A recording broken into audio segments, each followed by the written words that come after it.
नमस्कार, आप देख रहे हैं रिपब्लिक भारत टाइम्स और मैं हूं संगीता देवी। क्या उत्तर प्रदेश में बिना मान्यता वाले मदरसों को बंद करना गैरकानूनी है?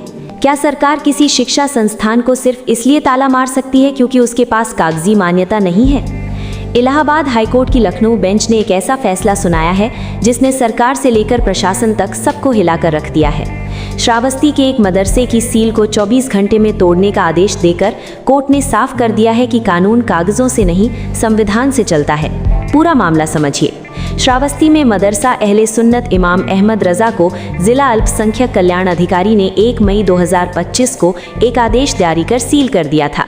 तर्क ये था कि मदरसा मान्यता प्राप्त नहीं है, लेकिन न्यायमूर्ति सुभाष विद्यार्थी की कोर्ट में जब ये दलील पहुंची तो कोर्ट ने प्रशासन को आईना दिखा दिया। कोर्ट ने कहा, पॉइंट 1, सिर्फ मान्यता न होना किसी संस्थान को बंद करने का आधार नहीं हो सकता। पॉइंट 2, संविधान का अनुच्छेद 30(1) हर अल्पसंख्यक समुदाय को अपनी पसंद के शिक्षण संस्थान स्थापित करने और उन्हें चलाने का अधिकार देता है। इंटरनेट और कानूनी दस्तावेजों की रिसर्च बताती है कि सुप्रीम कोर्ट ने भी पहले कहा है कि शिक्षा देना एक मौलिक अधिकार है। कोर्ट ने साफ लहजे में कहा कि अगर मदरसा बिना मान्यता के चल रहा है तो आप उसे सरकारी चंदा मत दीजिए, उसके छात्रों को सरकारी सुविधाएं मत दीजिए, लेकिन आप उस पर ताला नहीं जड़ सकते। ये फैसला क्यों बड़ा है? क्योंकि उत्तर प्रदेश में पिछले कुछ महीनों से गैर मान्यता प्राप्त मदरसों पर बड़ी कार्रवाई की तलवार लटक रही थी। इस फैसले ने साफ कर दिया है कि प्रशासन अपनी शक्तियों का गलत इस्तेमाल नहीं कर सकता। अदालत ने यह भी स्पष्ट किया कि राज्य सरकार ने इस याचिका का विरोध तो किया, लेकिन उनके पास इस बात का कोई पुख्ता कानूनी जवाब नहीं था कि बिना मान्यता वाले संस्थान को सील करने का अधिकार उन्हें किस कानून ने दिया है। कोर्ट के इस आदेश के बाद अब श्रावस्ती ही नहीं बल्कि पूरे यूपी के उन मदरसों को संजीवनी मिल गई है जो सर्वे और कार्यवाही के घेरे में थे। तो क्या अब सरकार अपनी नीति बदलेगी या इस फैसले को सुप्रीम कोर्ट में चुनौती दी जाएगी? आपकी इस पर क्या राय है? क्या बिना मान्यता वाले मदरसों को चलने देना चाहिए या उन पर सख्ती जरूरी है? अपनी राय हमें कमेंट बॉक्स में जरूर बताएं। वीडियो को लाइक और शेयर करें और निष्पक्ष खबरों के लिए हमारे चैनल को सब्सक्राइब करना ना भूलें। धन्यवाद। मैं आपका अफजल अली। इस मदरसे में आप क्या हैं? खजांची हैं।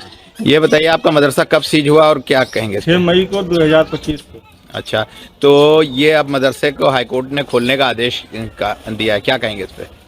तो धन्यवाद है, लाख लाख शुक्रिया। तो खुशी महसूस हो रही है? बहुत खुशी महसूस। अच्छा, आपके अलावा भी करीबन 100 से अधिक मदरसे सील हैं, उनके बारे में क्या कहेंगे? सबके लिए खुशी है। बहुत खुश हैं साहब हम। क्या कहेंगे इस पे हाईकोर्ट को? हाई कोर्ट को धन्यवाद देंगे, और जो लोग अभी तक कानून के तहत बंद रखे हुए थे वो भी हमारे सर के ताज हैं, और जिन लोगों ने हाई कोर्ट के से जो आर्डर हुआ है वो भी हमारे सर के ताज है। कानून का मैं पालन करता हूं। अगर हमारा कानून कोई गड़बड़ है तो हम उस पर सजा के भी हकदार हैं, और अगर मैं अच्छा कर रहा हूं तो हमको कोर्ट की तरफ से बहाली मिली, हमको खुश हैं। मदरसे के श्रावस्ती जनपद एक बार चर्चा का विषय बना हुआ था, क्योंकि यहाँ पर सबसे ज़्यादा मदरसों पर कार्रवाई की गई थी। जो कार्यवाही पहले की गई थी, पूर्व में की गई थी, आज वही श्रावस्ती एक बार फिर से चर्चा का विषय बन गया है। आपको बता दें, हाई कोर्ट का एक आदेश आ गया है, जिसके बाद अब मदरसा संचालकों में खुशी की लहर फैल गई है। पिछले दिनों उत्तर प्रदेश के श्रावस्ती में मदरसों को लेकर बड़ी कार्रवाई की गई थी। यहाँ पर 100 से अधिक मदरसों को सीज किया गया था। कई मदरसों को जमींदोज कर दिया गया था। बुलडोजर की भी कार्रवाई की गई थी। दर्जनों बुलडोजर चलाकर यहाँ पर मदरसों को सीज किया गया था, जिसके चलते उत्तर प्रदेश में कहीं न कहीं रोल मॉडल बना था श्रावस्ती, क्योंकि श्रावस्ती में सबसे ज़्यादा कार्रवाई की गई थी। लेकिन आज वही हाईकोर्ट के आदेश के बाद यहाँ पर मदरसा खोले जाने का आदेश जब मिला है तो मदरसा संचालकों में खुशी की लहर दौड़ गई है। मदरसा संचालक का कहना है कि जो बच्चे हमारे यहाँ से चले गए थे वो कहीं न कहीं पान की गुमटी खोल दिए थे या कहीं काम धंधे पर लग गए थे। अब उन्हें एक बार फिर से श्रावस्ती में इन मदरसों के माध्यम से शिक्षा मिल पाएगी, जिससे बच्चों का भविष्य उज्जवल होगा। मामला सुन्नत इमाम अहमद रजा के संचालक अब्दुल रहमान का है, जो बता रहे हैं कि हाईकोर्ट के जो आदेश आया है उसका हम धन्यवाद करते हैं, और इससे हमें बहुत खुशी हुई है, क्योंकि ये मदरसा अब फिर से खुल गया है। हाईकोर्ट का ये आदेश आया है। हाईकोर्ट ने एक बात और स्पष्ट की है कि मदरसा आप चला सकते हैं, इन पर प्रशासन कार्रवाई नहीं करेगा।